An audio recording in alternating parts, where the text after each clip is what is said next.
Assalamualaikum warahmatullahi wabarakatuh. Hamdan wa syukranillah, hamdan wa salaman ya Rasulullah. Allahumma sholli ala sayyidina Muhammadin al-fatihi lima ughliqa wal khatim lima sabaqa nasril haq bil haq wal hadila siratikal mustaqim wa ala alihi haqqa qadrihi wa miqdarihil adim, amma ba'du.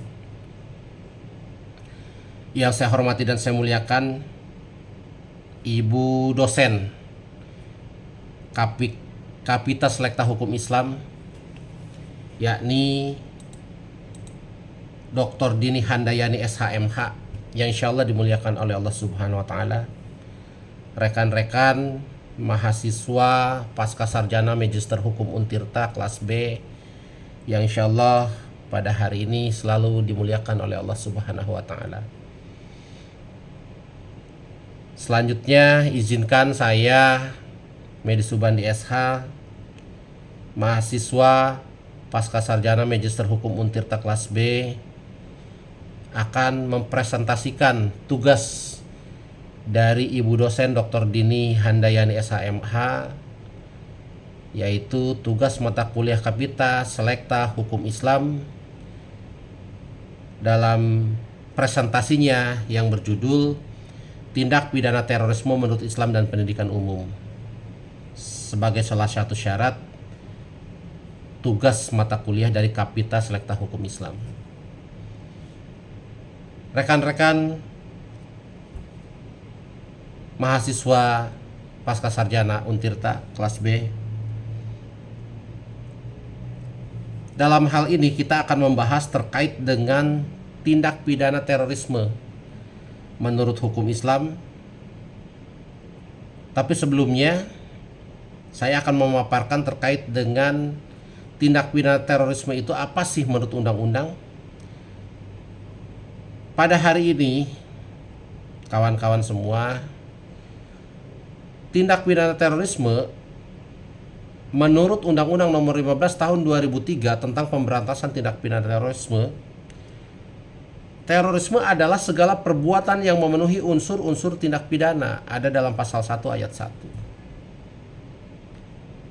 Selanjutnya dijabarkan di sana dengan sengaja menggunakan kekerasan atau ancaman kekerasan menimbulkan suasana teror atau rasa takut terhadap orang secara meluas atau menimbulkan korban yang bersifat massal dengan cara merampas kemerdekaan atau menghilangkan nyawa dan harta benda orang lain, atau mengakibatkan kerusakan atau kehancuran terhadap objek-objek vital yang strategis atau lingkungan hidup atau fasilitas publik atau fasilitas internasional, ada dalam pasal 6. Penjabaran yang kedua itu dengan sengaja menggunakan kekerasan atau ancaman.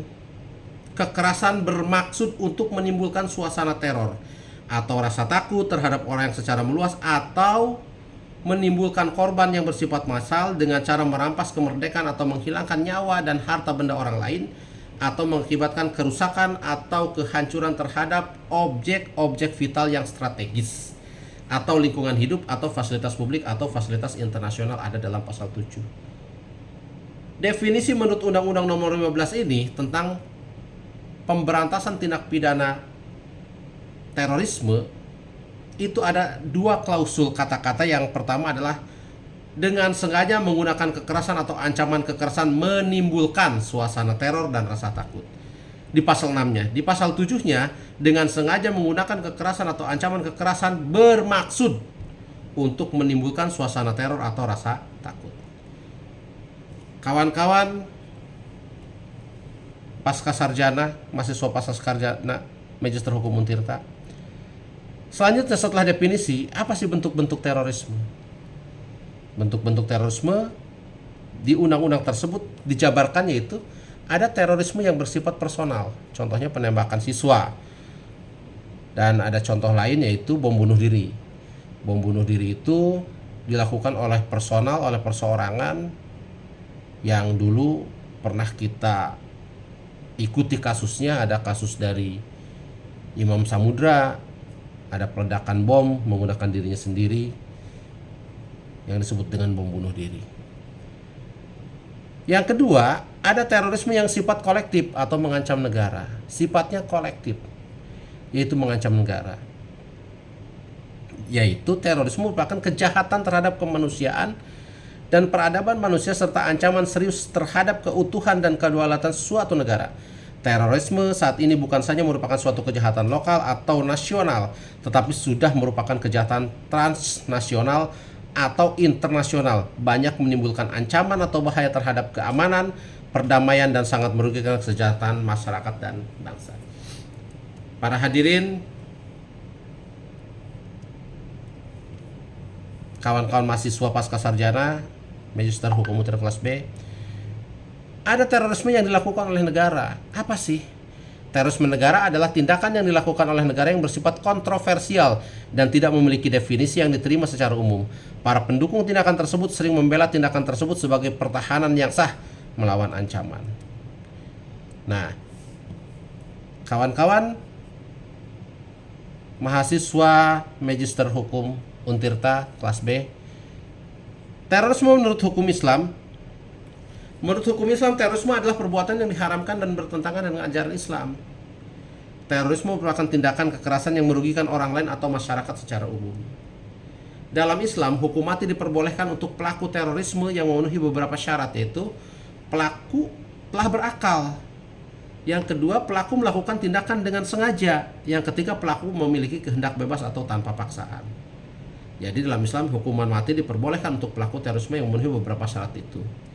Selanjutnya, salah satu tujuan dari tindakan terorisme adalah untuk menciptakan ketakutan. Agama Islam sendiri melarang umat Islam untuk menakut-nakuti orang lain, meskipun hanya sekedar bercanda. Rasulullah SAW bersabda yang artinya begini: tidak halal bagi seorang muslim menakut-nakuti muslim yang lain. Itu ada dalam hadis riwayat Abu Daud nomor 5004 dan Ahmad di halaman 5 nomor 362. Kita juga tidak boleh menakut-nakuti orang non-muslim yang berdampingan baik dengan umat muslim, sebab kita diperintahkan untuk bermuamalah baik dengan mereka dalam urusan duniawi. Selanjutnya, menakut-nakuti juga dapat dilakukan dalam bentuk mengambil atau menyembunyikan barang milik orang lain. Rasulullah SAW bersabda, yang artinya tidak boleh seorang dari kalian mengambil barang saudaranya baik bercanda maupun serius, dalam hadis riwayat Abu Daud nomor 5003 dan Tirmizi nomor 2160. Dalam hadis riwayat Muslim nomor 2616, umat Islam juga dilarang menodongkan senjata tajam kepada orang lain meskipun sedang bercanda. Jika menyembunyikan barang dan menodongkan senjata tajam meskipun hanya bercanda saja dilarang, apalagi melakukan teror dengan meledakkan bom yang menakuti banyak orang. Menakut-nakuti orang lain adalah hal yang terlarang dalam Islam. Kita bercanda menakut-nakuti, kalau sekarang kan ada jenis bercandanya itu kayak prank begitu kan. Prank, menakut-nakuti, itu sebetulnya hal yang terlarang dalam Islam, tidak boleh dilakukan. Itu juga adalah sebagai bentuk teror. Bagaimana kalau yang kita takut-takuti walaupun kita ini dalam keadaan bercanda, tapi yang ditakut-takuti punya kelainan penyakit, misalkan kayak penyakit jantung, dan akhirnya menimbulkan kematian ketika ditakut-takuti. Dan itu dalam Islam, menakut-nakuti orang lain adalah hal yang terlarang. Selanjutnya, kawan-kawan semua, ada beberapa pertanyaan dari rekan sejawat, baik di masyarakat maupun di organisasi. Pertanyaan ini yang mungkin cukup menggelitik terkait dengan hukum membunuh orang kafir atau non-muslim. Sebetulnya sudah banyak dijelaskan dalam buku-buku, dalam kitab-kitab para profesor dan ulama terdahulu, bahwa hukum membunuh orang kafir atau non-muslim itu selain bertujuan untuk menakut-nakuti banyak orang, salah satu tujuan terorisme adalah untuk membunuh golongan tertentu. Padahal hukum membunuh orang kafir non-muslim itu tidak boleh. Gitu. Nah, terorisme ini bertujuan untuk menakut-nakuti banyak orang. Salah satu tujuan terorisme adalah untuk membunuh golongan tertentu. Pada kasus bom Makassar di tahun 2021, diduga kedua pelaku bertujuan untuk meledakkan diri di tengah-tengah umat Kristiani dengan dalih untuk berjihad. Namun apakah hal ini dapat disebut jihad? Lalu bagaimanakah hukum membunuh orang kafir atau non-muslim dalam Islam? Sebelumnya perlu diketahui bahwa dalam Islam istilah kafir digunakan untuk menyebut orang-orang yang beragama selain Islam. Kata kafir bukan pula sebuah hinaan melainkan sebuah sebutan. Islam mengelompokkan orang kafir menjadi beberapa golongan, yaitu ada kafir zimmi, kafir mu'ahad, kafir musta'man, dan kafir harbi. Kafir zimmi adalah orang kafir yang membayar ziyah atau upeti yang dipungut tiap tahun sebagai imbalan bolehnya mereka tinggal di negeri kaum muslimin. Itu kafir zimmi. Tidak boleh kita membunuhnya karena mereka sudah berdampingan dengan kita dan melaksanakan aturan-aturan orang muslim. Yang kedua ada kafir muahad, adalah orang kafir yang bersepakat untuk tidak berperang dengan kaum muslimin dalam waktu yang disepakati. Itu namanya kafir muahad. Yang ketiganya kafir musta'man, adalah orang kafir yang mendapat jaminan keamanan dari kaum muslimin atau sebagian kaum muslimin. Jadi kafir musta'man ini adalah orang kafir yang mendapatkan jaminan keamanan. Ini nggak boleh karena mereka sudah berdampingan dengan kaum muslimin mengikuti aturan-aturan kaum muslimin. Selanjutnya ada kafir harbi, adalah orang kafir yang menampakkan permusuhan dan menyerang umat muslim. Nah ini ada kafir harbi, adalah orang kafir yang menampakkan permusuhan dan menyerang umat muslim. Selain dari kafir harbi, agama Islam mengharamkan umat muslim untuk membunuh 3 golongan lainnya. Terdapat beberapa dalil yang mengharamkan untuk membunuh kafir zimmi, kafir muahad, dan kafir musta'man. Rasulullah SAW bersabda, barang siapa membunuh seorang kafir zimmi, maka dia tidak akan mencium bau surga, padahal sesungguhnya bau surga itu tercium dari perjalanan 40 tahun. Itu diriwayatkan oleh hadis riwayat An-Nasa'i. Hadis ini menunjukkan ancaman berat bagi umat Islam yang membunuh seorang kafir zimmi hingga tidak dapat mencium bau surga. Pada hadis riwayat Bukhari nomor 3116 terdapat ancaman serupa bagi orang Islam yang membunuh seorang kafir muahad. Para kawan-kawan Magister Hukum, mahasiswa Magister Hukum Untirta pasca sarjana kelas B. Selain itu umat Islam juga dilarang membunuh seorang kafir musta'man dalam firman Allah pada surat At-Taubah ayat 6 yang artinya, dan jika seseorang di antara orang-orang musyrikin itu meminta perlindungan kepadamu, maka lindungilah ia supaya ia sempat mendengar firman Allah. Kemudian antarkanlah ia ke tempat yang aman baginya. Demikian itu sebabkan mereka kaum yang tidak mengetahui. Nah, sedangkan seorang kafir harbi yang benar-benar memerangi umat Islam sebagaimana ketentuan syariat adalah halal untuk dibunuh.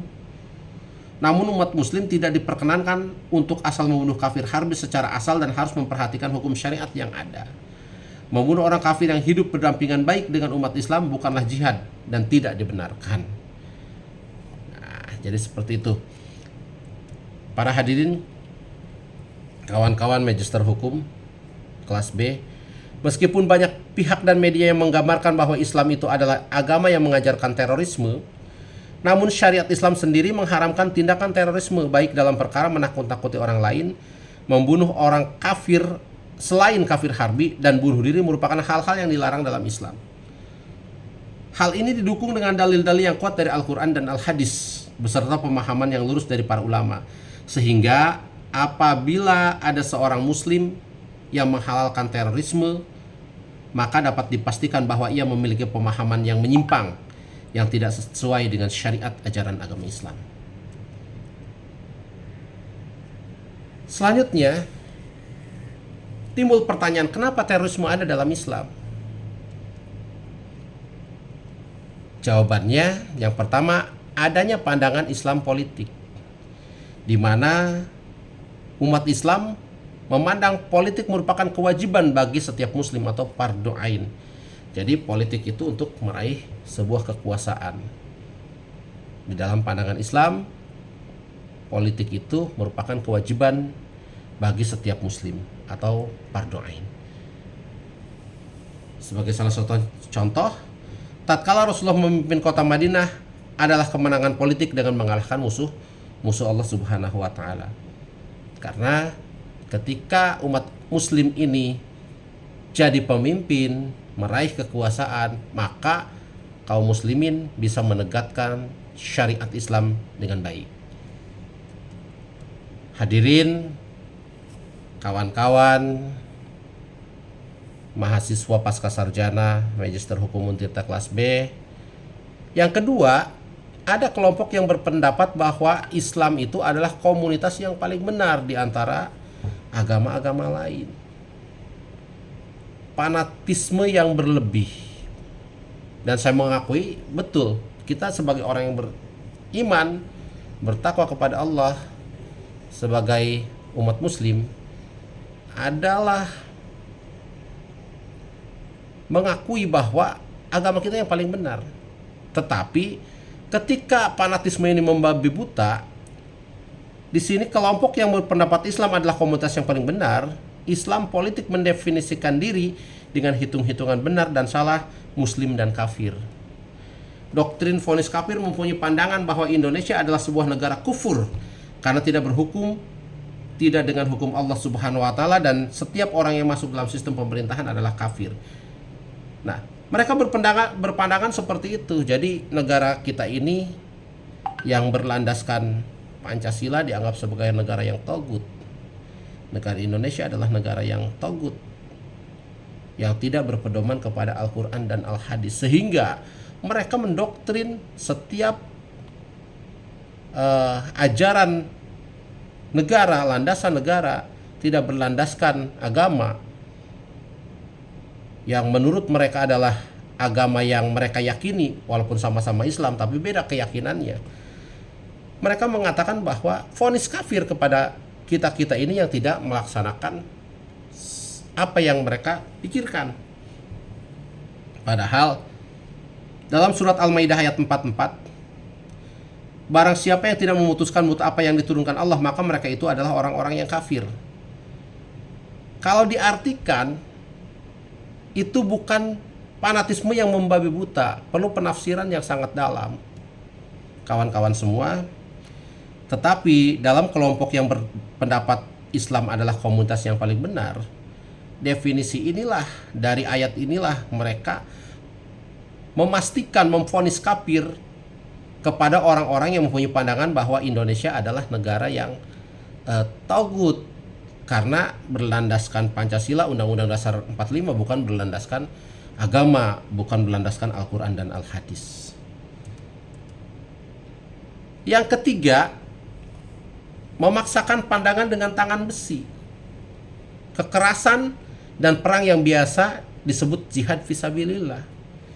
Ketika paradigma mereka berpikir bahwa Islam di negara Indonesia ini sudah tidak sesuai dengan syariat, apa yang mereka yakini, mereka memaksakan pandangan dengan tangan besi. Dalam surat At-Taubah ayat 6, dan jika seseorang di antara orang-orang musyrikin itu meminta perlindungan kepadamu, maka lindungilah ia, supaya sempat mendengar firman Allah, kemudian antarkanlah ia ke tempat yang aman baginya. Demikian itu disebabkan mereka kaum yang tidak mengetahui. Sedangkan seorang kafir harbi yang benar-benar memerangi umat Islam, sebagaimana ketentuan syariat, adalah halal untuk dibunuh. Tapi dalam pandangan orang-orang yang punya pemikiran, paradigma pikirnya radikal, paradigma pikirannya adalah bahwa dirinya adalah kelompok yang paling benar menurut ajarannya, maka tidak berpikir itu adalah kafir zimmi, kafir mu'ahad atau musta'man, atau kafir harbi.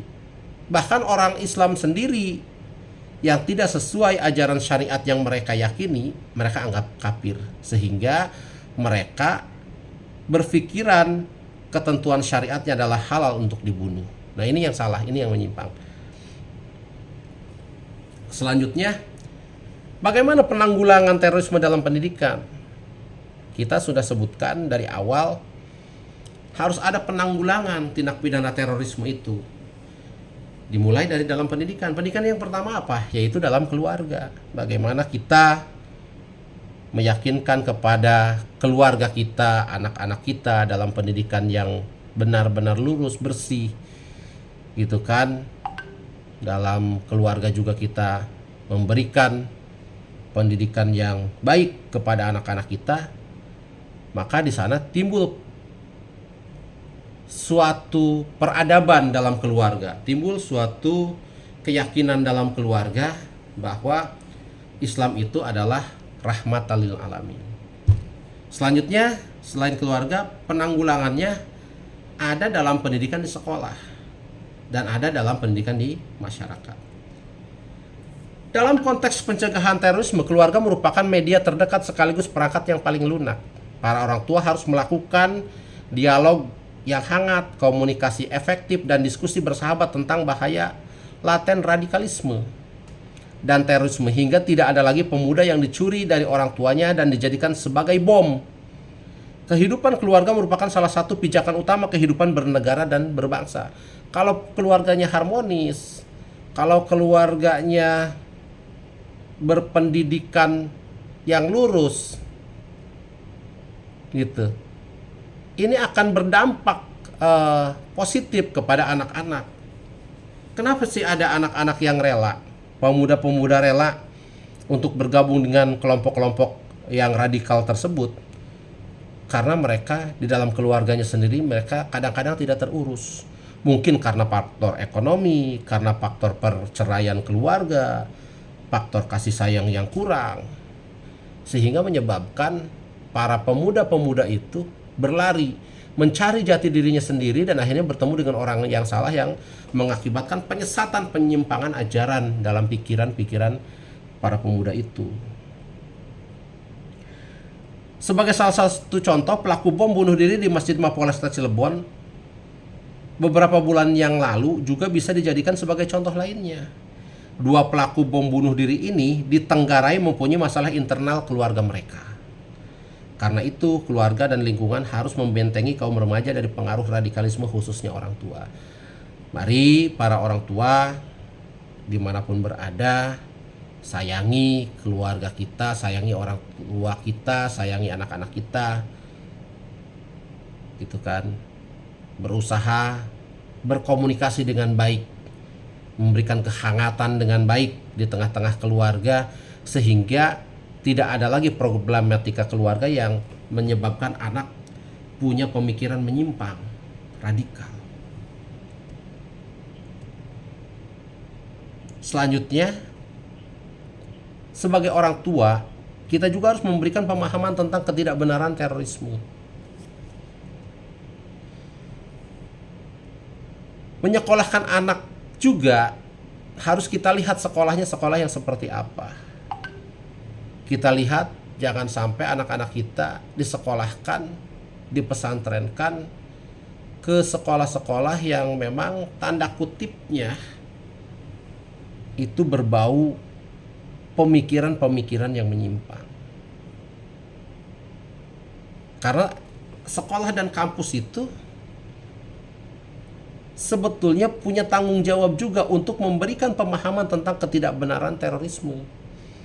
Yang kedua, memberikan dan atau meningkatkan kesadaran pada siswa atau mahasiswa bahwa bangsa ini berdiri di atas kemajemukan, tidak ada satu agama atau suku atau ras dan antar golongan yang superior. Kita ini bangsa yang didirikan atas Bhinneka Tunggal Ika, dari Sabang sampai Merauke, punya kemajemukan, tidak satu agama, tidak satu suku bangsa, tidak satu golongan. Jadi ini di sekolah itu harus bisa memberikan atau meningkatkan kesadaran pada siswa atau mahasiswanya. Selanjutnya, memberikan penekanan pendidikan dan perilaku dalam aspek sosial yang merupakan bentuk dari kesalehan sosial yang harus sehingga peserta didik dapat memiliki sensitivitas sosial yang tinggi terhadap masalah-masalah sosial dan kemanusiaan. Selanjutnya, selain di sekolah yang tadi saya sebutkan, ada penanggulangannya di masyarakat. Di masyarakat, yang pertama, mengintensifkan forum-forum dialog antar umat beragama dan aliran kepercayaan yang disebut dengan dialog antar umat. Nah, pemerintah Indonesia sendiri sudah membentuk lembaga namanya FKUB, Forum Komunikasi Umat Beragama, dan di sini forum ini yaitu mengintensifkan forum-forum dialog antar umat beragama agar memang tidak terjadi pemikiran yang menyimpang. Karena dasar daripada negara Indonesia adalah Pancasila, dan Pancasila ini menitik beratkan di pasal satunya adalah ketuhanan yang Maha Esa, itu adalah toleransi. Jadi toleransi beragama. Selanjutnya, mengurangi gesekan-gesekan atau ketegangan-ketegangan yang diakibatkan oleh perbedaan-perbedaan dalam masyarakat. Nah, gesekan-gesekan atau ketegangan-ketegangan yang diakibatkan perbedaan-perbedaan dalam masyarakat ini kita harus kurangi. Dengan cara apa? Dengan cara masyarakat ya harus sering-sering berkumpul, mengadakan dialog, gotong royong, atau mengkompakkan kegiatan-kegiatan positif di dalam masyarakat. Ada kegiatan pengajian, ada kegiatan 17 Agustusan, ada kegiatan hari ulang tahun PHBI. Jadi kegiatan-kegiatan itu dilaksanakan untuk mengurangi gesekan-gesekan atau ketegangan-ketegangan yang diakibatkan oleh perbedaan-perbedaan dalam masyarakat. Jadi kawan-kawan mahasiswa Magister Hukum Pasca Sarjana Untirta kelas B, di dalam masyarakat kita harus mulai bagaimana caranya memberikan sosialisasi kepada masyarakat bahwa tindakan-tindakan radikalisme itu dilarang. Dan kita juga harus mampu mengurai permasalahan yang ada di dalam masyarakat agar tidak terjadi sebuah gesekan. Oleh karena itu, terima kasih kepada Ibu dosen Dr. Dini Handayani SHMA yang telah memberikan kesempatan kepada kami untuk presentasi, dan kami tutup hari ini presentasi kami. Mudah-mudahan bisa menjadi pedoman, bisa memunculkan sikap nasionalisme dalam diri kita, dan mudah-mudahan presentasi ini juga bisa mendidik kita untuk berpikir secara sehat, berakal secara sehat, agar tidak terjadi penyimpangan-penyimpangan dalam pikiran kita yang menjurus kepada radikalisme dan terorisme. Itu saja yang bisa disampaikan. Terima kasih kepada kawan-kawan dari Magister Hukum Pasca Sarjana kelas B yang sudah memberikan support dan motivasinya kepada kami. Kami tutup. Hadanallahu wa iyyakum ajmain. Wabillahi taufiq wal hidayah. Wallahul muwaffiq ila aqwamit thoriq. Wassalamualaikum warahmatullahi wabarakatuh.